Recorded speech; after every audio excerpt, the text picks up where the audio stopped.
मुंबईतील घाटकोपर येथील दुर्दैवी होर्डिंग अपघातात अनेक निष्पाप नागरिकांना आपला जीव गमवावा लागला असल्याने या घटनेचा धडा घेत पनवेल महापालिका प्रशासन जागे झाले आहे.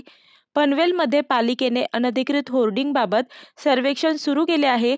मात्र सिडकोने यापुढे जाऊन दिनांक 17 मे रोजी खारघर शहरातील अनधिकृत होर्डिंग्स हटवण्यास सुरुवात केली आहे. खारघर शहरात सायन पनवेल महामार्गाजवळ हायवे ब्रेक हॉटेलजवळ असलेले अनधिकृत होर्डिंग पोलिसांच्या मोठ्या फौजफाटासह हटवण्यास सुरुवात झाली आहे.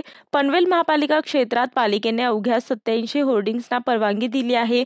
या व्यतिरिक्त शेकडो होर्डिंग्स अनधिकृतपणे उभ्या आहेत. पालिका प्रशासन तसेच सिडको प्रशासन या होर्डिंग्सवर कारवाई करण्यास टाळाटाळ करीत असल्याचे चित्र दिसून येत होते. घाटकोपर येथील घटनेमुळे शहरातील अनधिकृत होर्डिंग्सचा विषय ऐरणीवर आला आहे. मी वर्षा काटेकर, योद्धा न्यूज, नवी मुंबई.